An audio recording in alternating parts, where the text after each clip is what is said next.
गोबर को शहर आने पर मालूम हुआ कि जिस अड्डे पर वह अपना खोंचा लेकर बैठता था वहाँ एक दूसरा खोंचे वाला बैठने लगा है और ग्राहक अब गोबर को भूल गए हैं। वह घर भी अब उसे पिंजरे सा लगता था। झुनिया उसमें अकेली बैठी रोया करती। लड़का दिन भर आंगन में या द्वार पर खेलने का आदी था। यहाँ उसके खेलने को कोई जगह न थी। कहाँ जाए? द्वार पर मुश्किल से 1 गज का रास्ता था। दुर्गंध उड़ा करती थी। गर्मी में कहीं बाहर लेटने बैठने की जगह नहीं। लड़का माँ को एक क्षण के लिए न छोड़ता था और जब कुछ खेलने को न हो तो कुछ खाने और दूध पीने के सिवा और क्या करे। घर पर भी कभी धनिया खिलाती, कभी रूपा, कभी सोना, कभी होरी, कभी पुनिया। यहाँ अकेली झुनिया थी और उसे घर का सारा काम करना पड़ता था। और गोबर जवानी के नशे में मस्त था।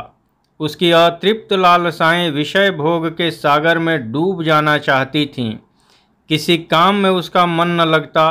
खोंचा लेकर जाता तो घंटे भर ही में लौट आता। मनोरंजन का कोई दूसरा सामान न था। पड़ोस के मजूर और इक्केवान रात रात भर ताश और जुआ खेलते थे। पहले वह भी खूब खेलता था, मगर अब उसके लिए केवल मनोरंजन था, झुनिया के साथ हास विलास। थोड़े ही दिनों में झुनिया इस जीवन से ऊब गई। वह चाहती थी कहीं एकांत में जाकर बैठे, खूब निश्चिंत होकर लेटे सोए, मगर वह एकांत कहीं न मिलता। उसे अब गोबर पर गुस्सा आता। उसने शहर के जीवन का कितना मोहक चित्र खींचा था, लेकिन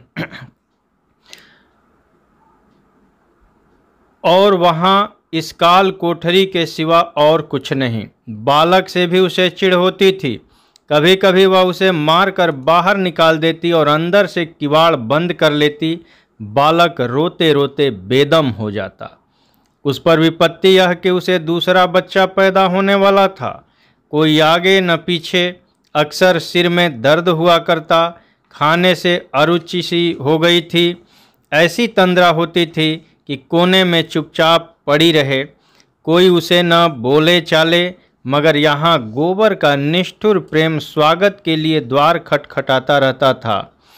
स्तन में दूध नाम को नहीं, लेकिन लल्लू छाती पर सवार रहता था। देह के साथ उसका मन भी दुर्बल हो गया। वह जो संकल्प करती उसे थोड़े से आग्रह पर तोड़ देती। वह लेटी होती और लल्लू आकर जबरदस्ती उसकी छाती पर बैठ जाता और स्तन मुंह में लेकर चबाने लगता। वह अब 2 साल का हो गया था। बड़े तेज दांत निकल आए थे। मुंह में दूध न जाता तो वह क्रोध में आकर स्तन में दांत काट लेता, लेकिन झुनिया में अब इतनी शक्ति भी न थी कि उसे छाती पर से ढकेल दे। उसे हरदम मौत सामने खड़ी नजर आती। पति और पुत्र किसी से भी उसे स्नेह न था। सभी अपने मतलब के यार हैं। बरसात के दिनों में जब लल्लू को दस्त आने लगे और उसने दूध पीना छोड़ दिया तो झुनिया को सिर से एक विपत्ति टल जाने का अनुभव हुआ। लेकिन जब 1 सप्ताह के बाद बालक मर गया तो उसकी स्मृति पुत्र स्नेह ने से सजीव होकर उसे रुलाने लगी। और जब गोबर बालक के मरने के 1 ही सप्ताह बाद फिर आग्रह करने लगा तो उसने क्रोध से जलकर कहा, तुम कितने पशु हो। झुनिया को अब लल्लू की स्मृति लल्लू से भी कहीं प्रिय थी। लल्लू जब तक सामने था वह उसके जितना सुख पाती थी उससे कहीं ज़्यादा कष्ट पाती थी। अब लल्लू उसके मन में आ बैठा था, शांत, स्थिर, सुशील, सुहास। उसकी कल्पना में अब वेदनामय आनंद था, जिसमें प्रत्यक्ष की काली छाया न थी। बाहर वाला लल्लू उसके भीतर वाले लल्लू का प्रतिबिंब मात्र था। प्रतिबिंब सामने न था, जो असत्य था, अस्थिर था। सत्य रूप तो उसके भीतर था। उसकी आशाओं और शुभेच्छाओं से सजीव दूध की जगह वह उसे अपना रक्त पिला पिलाकर पाल रही थी। उसे अब वह बंद कोठरी और वह दुर्गंधमयी वायु और वह दोनों जून धुएं में जलना, इन बातों का मानो ज्ञान ही न रहा। वह स्मृति उसके भीतर बैठी हुई जैसे उसे शक्ति प्रदान करती रहती। जीते जी जो उसके जीवन का भार था मरकर उसके प्राणों में समा गया था। उसकी सारी ममता अंदर जाकर बाहर से उदासीन हो गई। गोबर देर में आता है या जल्द, रुचि से भोजन करता है या नहीं, प्रसन्न है या उदास, उसकी अब उसे बिल्कुल चिंता न थी। गोबर क्या कमाता है और कैसे खर्च करता है उसकी भी उसे परवाह न थी। उसका जीवन जो कुछ था भीतर था, बाहर वह केवल निर्जीव यंत्र थी। उसके शोक में भाग लेकर, उसके अंतर जीवन में बैठकर गोबर उसके समीप जा सकता था, उसके जीवन का अंग बन सकता था, पर वह उसके बाह्य जीवन के सूखे तट पर आकर ही प्यासा लौट जाता था। एक दिन उसने रूखे स्वर में कहा, तो लल्लू के नाम को कब तक रोए जाएगी? 4-5 महीने तो हो गए। झुनिया ने ठंडी सांस लेकर कहा, तुम मेरी दुख नहीं समझ सकते, अपना काम देखो, मैं जैसी हूँ वैसी पड़ी रहने दो। तेरे रोते रहने से लल्लू लौट आएगा? झुनिया के पास इसका कोई जवाब न था। वह उठकर पतीली में कचालू के लिए आलू उबालने लगी। गोबर को ऐसा पाषाण हृदय उसने न समझा था। इस बेदर्दी ने लल्लू को उसके मन में और सजग कर दिया। लल्लू उसी का है, उसमें किसी का साझा नहीं, किसी का हिस्सा नहीं। अभी तक लल्लू किसी अंश में उसके हृदय के बाहर भी था। गोबर के हृदय में उसकी कुछ ज्योति थी, अब वह संपूर्ण रूप से उसका था। गोबर ने खोचे से निराश होकर शक्कर के मिल में नौकरी कर ली थी। मिस्टर खन्ना ने पहले मिल से प्रोत्साहित होकर हाल में यह दूसरा मिल खोल दिया था। गोबर को वहाँ बड़े सवेरे जाना पड़ता और दिन भर के बाद जब वह दिया जले घर लौटता तो उसकी देह में जरा भी जान न रहती। घर पर भी उसे इससे कम मेहनत न करनी पड़ती थी, लेकिन वहाँ उसे जरा भी थकान न होती थी। बीच बीच में वह हंस बोल भी लेता था। फिर उस खुले हुए मैदान में उन्मुक्त आकाश के नीचे जैसे उसकी क्षति पूरी हो जाती थी, वहाँ उसकी देह चाहे जितना काम करे मन स्वच्छंद रहता था। यहाँ देह की उतनी मेहनत न होने पर भी जैसे उस कोलाहल, उस गति और तूफानी शोर का उस पर बोझ सा लदा रहता था। यह शंका भी बनी रहती थी कि न जाने कब डांट पड़ जाए। सभी श्रमिकों की यही दशा थी। सभी ताड़ी या शराब में अपनी दैहिक थकान और मानसिक अवसाद को डुबोया करते थे। गोबर को भी शराब का चस्का पड़ा। घर आता तो नशे में चूर और पहर रात गए और आकर कोई न कोई बहाना खोजकर झुनिया को गालियां देता, घर से निकालने लगता और कभी कभी पीट देता। झुनिया को अब यह शंका होने लगी कि वह रखेली है, इसी से उसका यह अपमान हो रहा है। ब्याहता होती तो गोबर की मजाल थी कि उसके साथ यह बर्ताव करता। बिरादरी उसे दंड देती, हुक्का पानी बंद कर देती। उसने कितनी बड़ी भूल की कि इस कपटी के साथ घर से निकल भागी। सारी दुनिया में हंसी भी हुई और हाथ कुछ न आया। वह गोबर को अपना दुश्मन समझने लगी, न उसके खाने पीने की परवाह करती, न अपने खाने पीने की। जब गोबर उसे मारता तो उसे ऐसा क्रोध आता कि गोबर का गला छुरे से रेत डाले। गर्भ ज्यों-ज्यों पूरा होता जाता था उसकी चिंता बढ़ती गर्भ ज्यों-ज्यों पूरा होता जाता उसकी चिंता बढ़ती जाती है। इस घर में तो उसकी मरण हो जाएगी। कौन उसकी देखभाल करेगा, कौन उसे संभालेगा? और जो गोबर इसी तरह मारता पीटता रहा तो पता नहीं उसके जीवन का क्या होगा। उसका तो जीवन ही जैसे नरक हो गया। एक दिन वह बम्बे पर पानी भरने गई तो पड़ोसी की एक स्त्री ने पूछा, कै महीने का है रे? झुनिया ने लजाकर कहा, क्या जाने दीदी, मैंने तो गिना गिनाया नहीं है। दोहरी देह की काली कलूटी नाटी कुरूपा बड़े बड़े स्तनों वाली स्त्री थी। उसका पति एक्का हाँकता था और वह खुद लकड़ी की दुकान करती थी। झुनिया कई बार उसकी दुकान से लकड़ी लाया करती थी। इतना ही परिचय था। मुस्कुराकर बोली, मुझे तो जान पड़ता है दिन पूरे हो गए हैं, आज ही कल में होगा। कोई दाई वाई ठीक कर ली है? झुनिया ने भयातुर स्वर में कहा, मैं तो यहाँ किसी को नहीं जानती। तेरा मर्दुआ कैसा है जो कान में तेल डाले बैठा है? उन्हें मेरी क्या फिक्र। हाँ, देख तो रही हूँ, तुम सौर में बैठोगी। कोई करने धरने वाला चाहिए कि नहीं? सास, ननद, देवरानी, जेठानी कोई है कि नहीं? किसी को बुला लेना था। मेरे लिए सब मर गए। वह पानी लाकर जूठे बर्तन मांजने लगी तो प्रसव की शंका से हृदय में धड़कनें हो रही थी। सोचने लगी, कैसे क्या होगा भगवान। ओह, यही तो होगा, मर जाऊंगी। अच्छा है, जंजाल से छूट जाऊंगी। शाम को उसके पेट में दर्द होने लगा। समझ गई विपत्ति की घड़ी आ पहुंची। पेट को एक हाथ से पकड़े हुए पसीने से तर उसने चूल्हा जलाया, खिचड़ी डाली और दर्द से व्याकुल होकर वहीं जमीन पर लेट रही। कोई 10 बजे रात को गोबर आया, ताड़ी की दुर्गंध उड़ाता हुआ, लटपटाती हुई जबान से उटपटांग बक रहा था। मुझे किसी की परवाह नहीं है, जिसे 100 दफ़े गरज हो रहे नहीं चला जाए। मैं किसी का ताव नहीं सह सकता, अपने माँ बाप का ताव नहीं सहा। जिसने जन्म दिया तब दूसरों का ताव क्यों सहूँ? जमादार आंखें दिखाता है, यहाँ किसी की धौं सहने वाली नहीं है।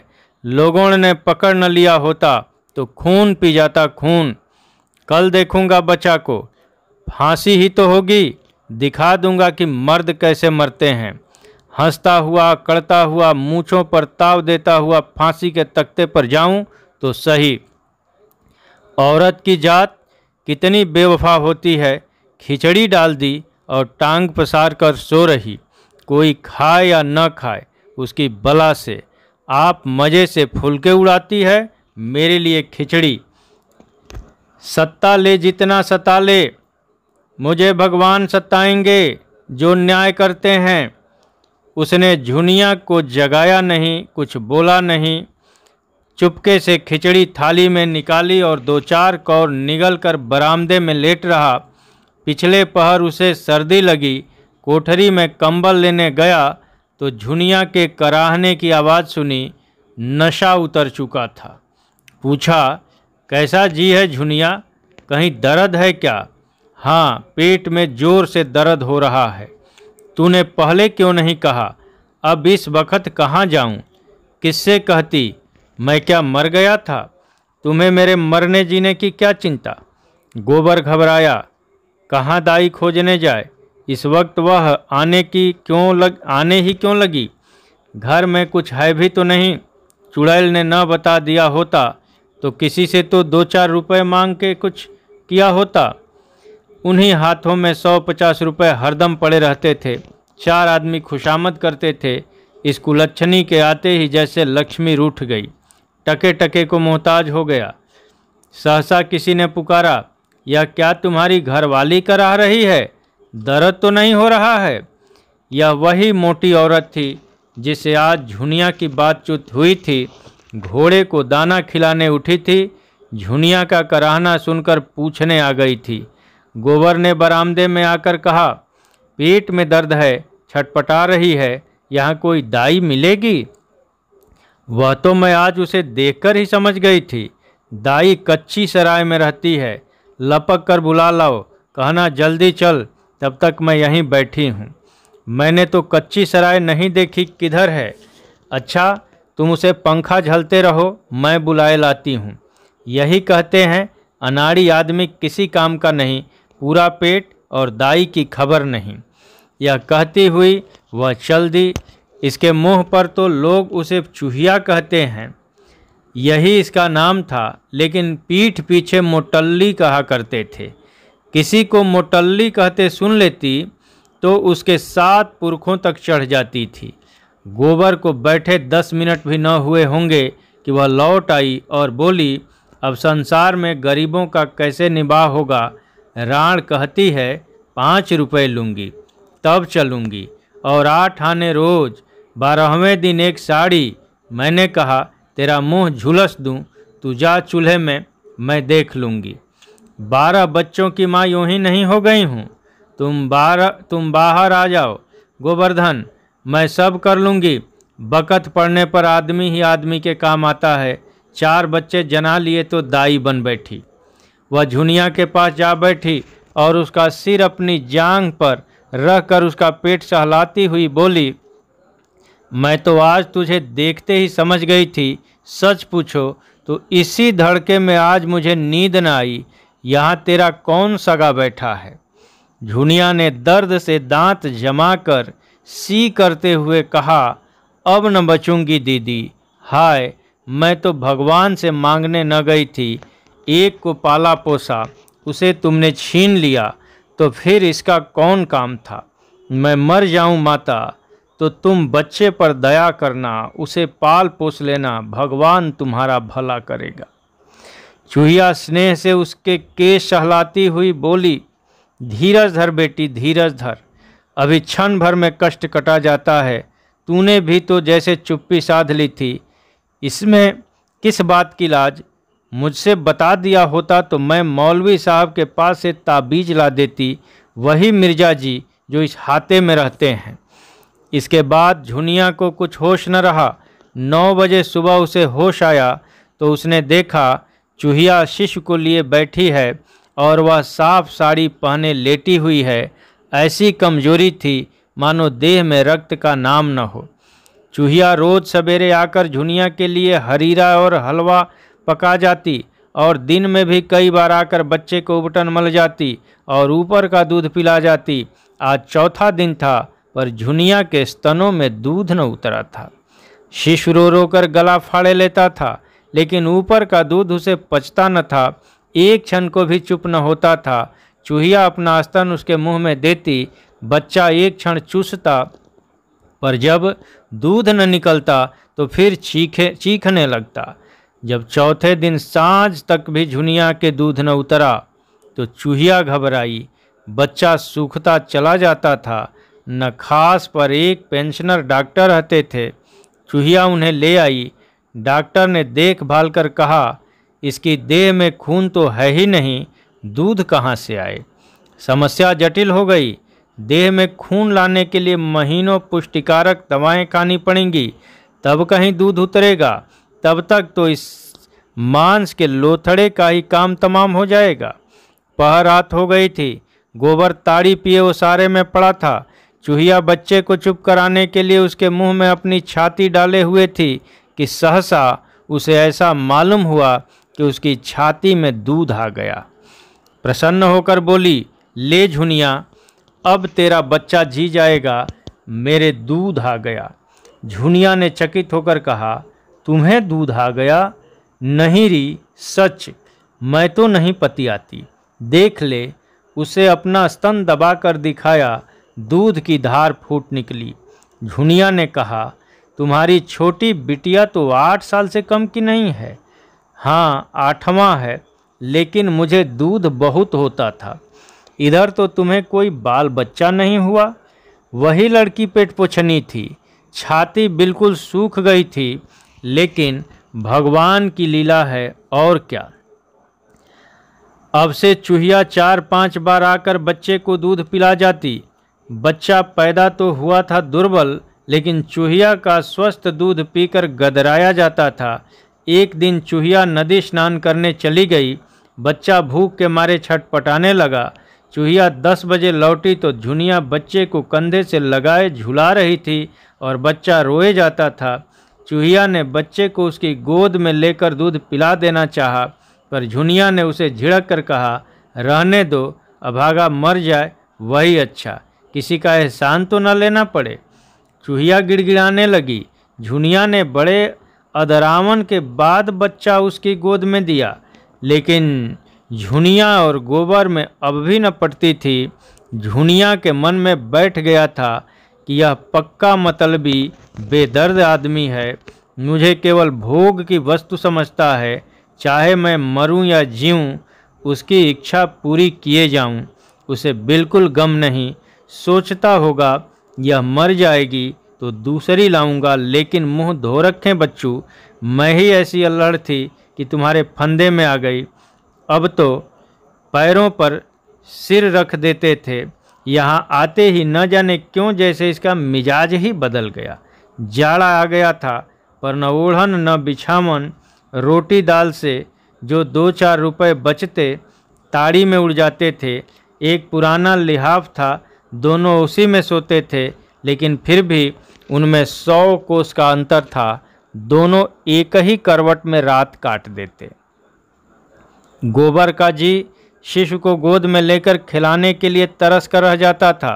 कभी कभी वह रात को उठकर उसका प्यारा मुखड़ा देख लिया करता, लेकिन झुनिया की ओर से उसका मन खींचता था। झुनिया भी उससे बात न करती, न उसकी कुछ सेवा ही करती, और दोनों के बीच में यह मालिन्य समय के साथ लोहे के मोर्चे की भांति गहरा, दृढ़ और कठोर होता जाता था। दोनों एक दूसरे की बातों का उल्टा ही अर्थ निकालते, वही जिससे आपस का द्वेष और भड़के, और कई दिनों तक एक एक वाक्य को मन में पाले रहते और उसे अपना रक्त पिला पिलाकर एक दूसरे पर झपट पड़ने के लिए तैयार रहते, जैसे शिकारी कुत्ते हों। उधर गोबर के कारखाने में भी आए दिन एक न एक हंगामा उठता रहता था। अब की बजट में शक्कर पर ड्यूटी लगी। मिल के मालिकों को मजूरी घटाने का अच्छा बहाना मिल गया। ड्यूटी से अगर 5 की हानि थी तो मजूरी घटा देने से 10 का लाभ। इधर महीनों से इस मिल में भी यही मसला छिड़ा हुआ था। मजूरों का संघ हड़ताल करने को तैयार बैठा हुआ था। उधर मजूरी घटी और हड़ताल हुई। उसे मजूरी में धेले की कटौती भी स्वीकार न थी। जब इस तेजी के दिनों में मजूरी में 1 धेले की भी बढ़ती नहीं हुई, तो अब वह घाटे में क्यों साथ दे।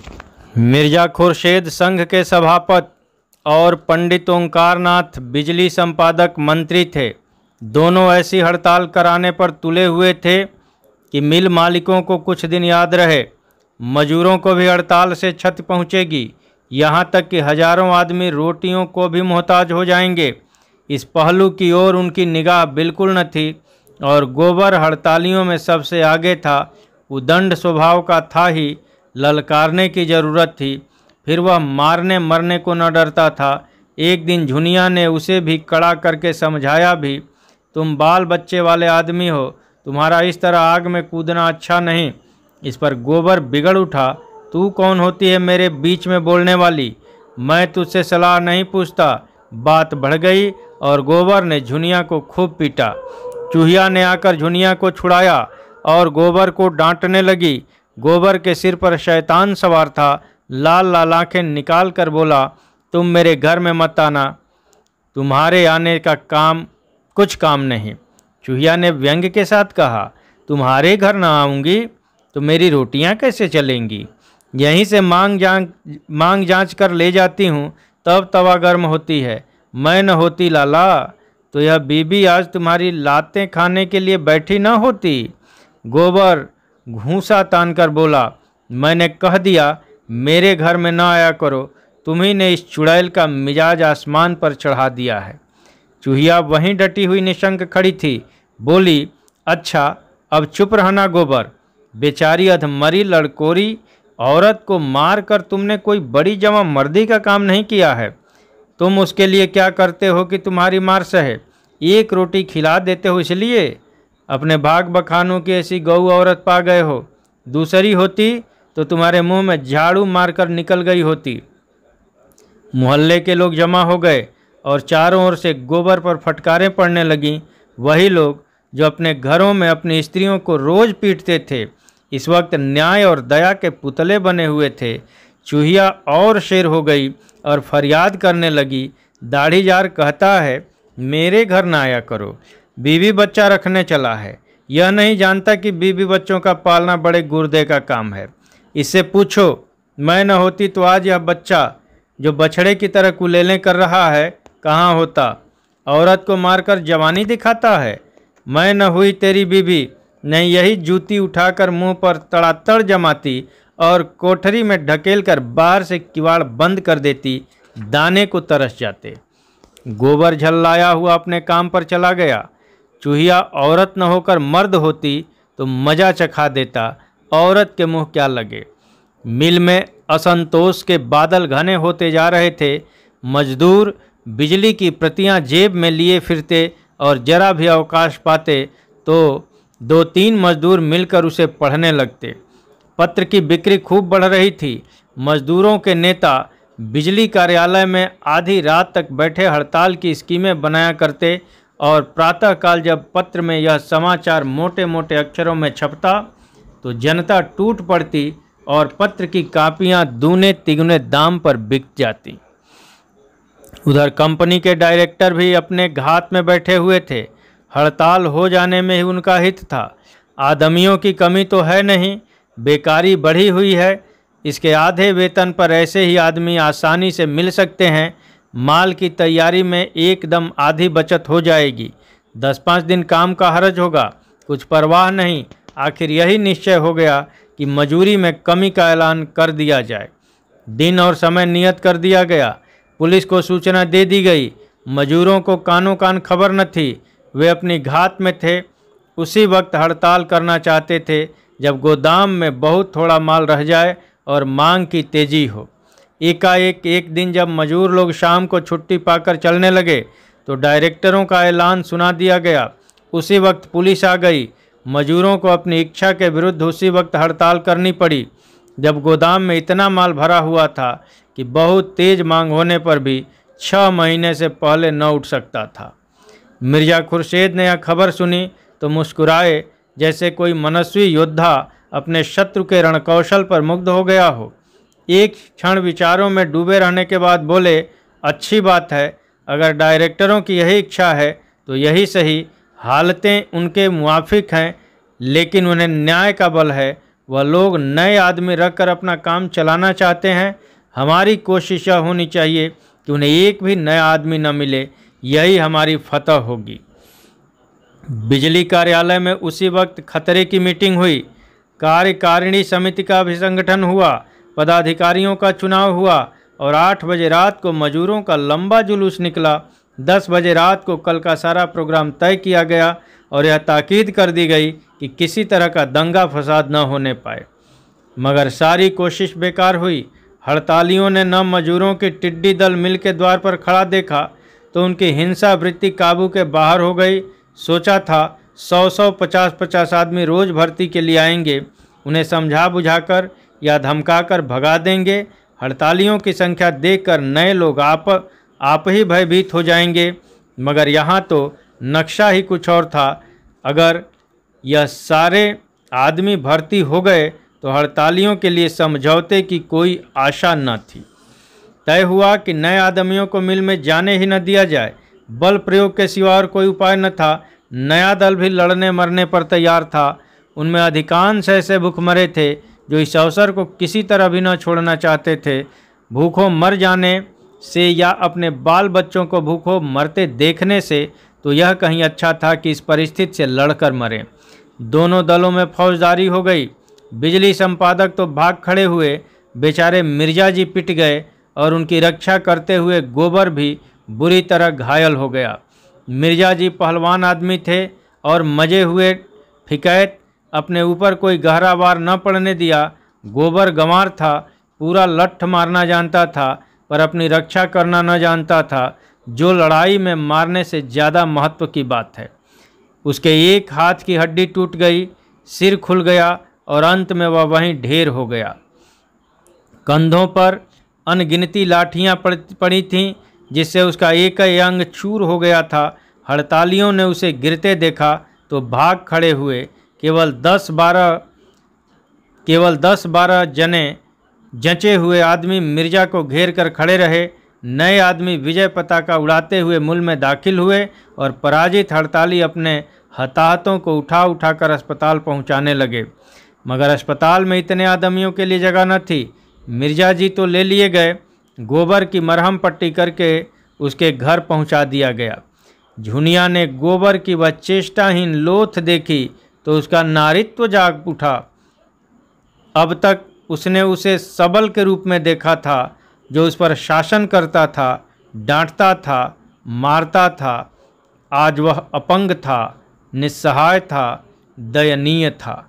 झुनिया ने खाट पर झुककर आंसू भरी आंखों से गोबर को देखा और घर की दशा का ख्याल करके उसे गोबर पर एक ईर्ष्यामय क्रोध आया। गोबर जानता था कि घर में एक पैसा नहीं है। वह यह भी जानता था कि कहीं से एक पैसा मिलने की आशा नहीं है। यह जानते हुए भी उसके बार बार समझाने पर भी उसने यह विपत्ति अपने ऊपर ली। उसने कितनी बार कहा था, तुम इस झगड़े में न पड़ो, आग लगाने वाले आग लगाकर अलग हो जाएंगे, जाएगी गरीबों के सिर। लेकिन वह कब उसकी सुनने लगा था? वह तो उसकी बैरिन थी। मित्र तो वह लोग थे जो अब मज़े से मोटरों में घूम रहे हैं। उस क्रोध में एक प्रकार की तुष्टि थी, जैसे हम उन बच्चों की कुर्सी से गिर पड़ते देखकर जो बार बार मना करने पर खड़े होने से बाज न आते थे, चिल्ला उठते हैं, अच्छा हुआ, बहुत अच्छा, तुम्हारा सिर क्यों न दो हो गया। लेकिन एक ही क्षण में गोबर का करुण क्रंदन सुनकर उसकी सारी संज्ञा सिहर उठी। व्यथा में डूबे हुए यह शब्द उसके मुंह से निकले, हाय हाय। सारी देह भुरकस हो गई। सबों को तनिक भी दया न आई। वह उसी तरह बड़ी देर तक गोबर का मुंह देखती रही। वह क्षीण होती हुई आशा से जीवन का कोई लक्षण पा लेना चाहती थी और प्रतिक्षण उसका धैर्य अस्त होने वाले सूर्य की भांति डूबता जाता था और भविष्य का अंधकार उसे अपने अंदर समेट लेता था। सहसा चूहिया ने आकर पुकारा, गोबर का क्या हाल है बहू?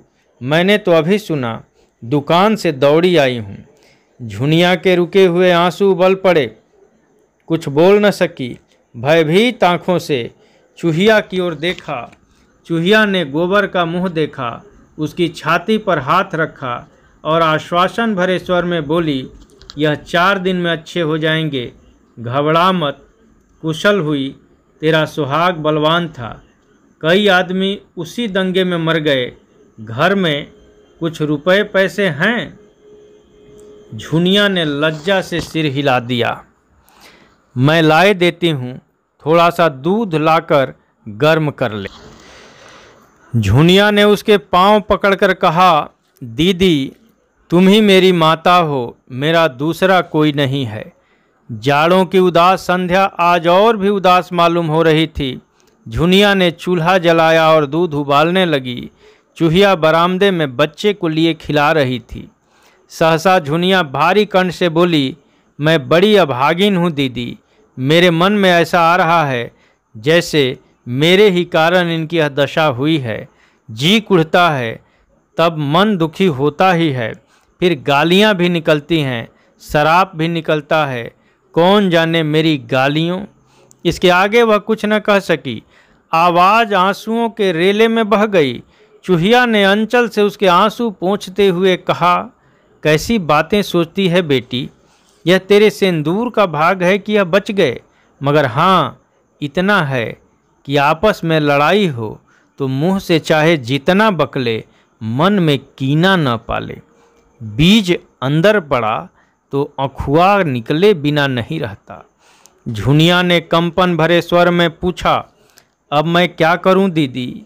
चूहिया ने ढांढस दिया, कुछ नहीं बेटी, भगवान का नाम ले, वही गरीबों की रक्षा करते हैं। उसी समय गोबर ने आंखें खोलीं और झुनिया को सामने देखकर याचना भाव से क्षीण स्वर में बोला, आज बहुत चोट खा गया झुनिया। मैं किसी से कुछ नहीं बोला, सबों ने अनायास मुझे मारा।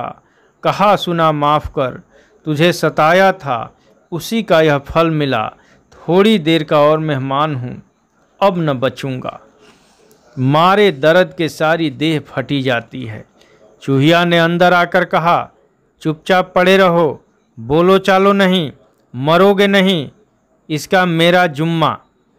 गोबर के मुख पर आशा की रेखा झलक पड़ी। बोला, सच कहती हो, मैं मरूंगा नहीं? हाँ, नहीं मरोगे। तुम्हें हुआ क्या है? जरा सिर में चोट आ गई है और हाथ की हड्डी उतर गई है। ऐसी चोटें मर्दों को रोज ही लगा करती हैं। इन चोटों से कोई नहीं मरता। अब मैं झुनिया को कभी न मारूंगा। डरते होंगे कि कहीं झुनिया तुम्हें न मारे। वही मारेगी भी तो न बोलूँगा। अच्छे होने पर भूल जाओगे? नहीं दीदी, कभी न भूलूँगा। गोबर इस समय बच्चों की सी बातें किया करता। 10-5 मिनट अचेत सा पड़ा रहता। उसका मन न जाने कहाँ कहाँ उड़ता फिरता। कभी देखता वह नदी में डूबा जा रहा है और झुनिया उसे बचाने के लिए नदी में चली आ रही है। कभी देखता कोई दैत्य उसकी छाती पर सवार है और झुनिया की शक्ल की कोई देवी उसकी रक्षा कर रही है, और बार बार चौंक कर पूछता, मैं मरूंगा तो नहीं झुनिया? 3 दिन उसकी यही दशा रही और झुनिया ने रात को जाग कर और दिन को उसके सामने खड़े रहकर जैसे मौत से उसकी रक्षा की। बच्चे को चूहिया संभाले रहती। चौथे दिन झुनिया एक्का लाई और सबों ने गोबर को उस पर लाद कर अस्पताल पहुंचाया। वहां से लौटकर गोबर को मालूम हुआ कि वह सचमुच बच जाएगा। उसने आंखों में आंसू भरकर कहा, मुझे क्षमा कर दो झुन्ना। इन 3-4 दिनों में चूहिया के 3-4 रुपए खर्च हो गए थे और अब झुनिया को उससे कुछ लेते संकोच होता था। वह भी कोई मालदार तो थी नहीं। लकड़ी की बिक्री के रुपए झुनिया को दे देती। आखिर झुनिया ने कुछ काम करने का विचार किया। अभी गोबर को अच्छे होने में महीनों लगेंगे। खाने पीने को भी चाहिए, दवा दारू को भी चाहिए। वह कुछ काम करके खाने भर को तो ले ही आएगी। बचपन में उसने गौओं का पालन और घास छीलना सीखा था। यहाँ गौएं कहाँ थी? हाँ, वह घास छील सकती थी। मोहल्ले के कितने ही स्त्री पुरुष बराबर शहर के बाहर घास छीलने जाते थे और 8-10 आने कमा लेते थे। वह प्रातःकाल गोबर को हाथ मुंह धुलाकर और बच्चे को उसे सौंपकर घास छीलने निकल जाती और तीसरे पहर तक भूखी प्यासी घास छीलती रहती। फिर उसे मंडी में ले जाकर बेचती और शाम को घर आती। रात को भी वह गोबर की नींद सोती और गोबर की नींद जागती, मगर इतना कठोर श्रम करने पर भी उसका मन ऐसा प्रसन्न था मानो झूले पर बैठी गा रही हो। रास्ते भर साथ की स्त्रियों और पुरुषों से चुहल और विनोद करती जाती। घास छीलते समय भी सबों में हंसी दिल लगी होती रहती। न किस्मत का रोना, न मुसीबत का गिला। जीवन की सार्थकता में, अपनों के लिए कठिन से कठिन त्याग में और स्वाधीन सेवा में जो उल्लास है, उसकी ज्योति एक एक अंग पर चमकती रहती। बच्चा अपने पैरों पर खड़ा होकर जैसे तालियां बजा कर खुश होता है, उसी का वह अनुभव कर रही थी, मानो उसके प्राणों में आनंद का कोई सोता खुल गया हो। और मन स्वस्थ हो तो देह कैसे अस्वस्थ रहे। उस 1 महीने में जैसे उसका कायाकल्प हो गया हो। उसके अंगों में अब शिथिलता नहीं, चपलता है, लचक है, सुकुमारता है। मुख पर पीलापन नहीं रहा, खून की गुलाबी चमक है। उसका यौवन जो बंद कोठरी में पड़े पड़े अपमान और कलह से कुंठित हो गया था, वह मानो ताजी हवा और प्रकाश पाकर लहलहा उठा है। अब उसे किसी बात पर क्रोध नहीं आता। बच्चे के जरा सा रोने पर जो वह झुंझला उठती थी, अब जैसे उसके धैर्य और प्रेम का अंत ही न था। उसके खिलाफ गोबर अच्छा होते जाने पर भी कुछ उदास रहता था। जब हम अपने किसी परिजन पर अत्याचार करते हैं और जब विपत्ति आ पड़ने से हम में इतनी शक्ति आ जाती है कि उसकी तीव्र व्यथा का अनुभव करें, तो उससे हमारी आत्मा में जागृति का उदय हो जाता है और हम उस बेजा व्यवहार का प्रायश्चित करने के लिए तैयार हो जाते हैं। गोबर उसी प्रायश्चित के लिए व्याकुल हो रहा था। अब उसके जीवन का रूप बिल्कुल दूसरा होगा, जिसमें कटुता की जगह मृदुता होगी, अभिमान की जगह नम्रता। उसे अब ज्ञात हुआ कि सेवा करने का अवसर बड़े सौभाग्य से मिलता है और वह इस अवसर को कभी न भूलेगा।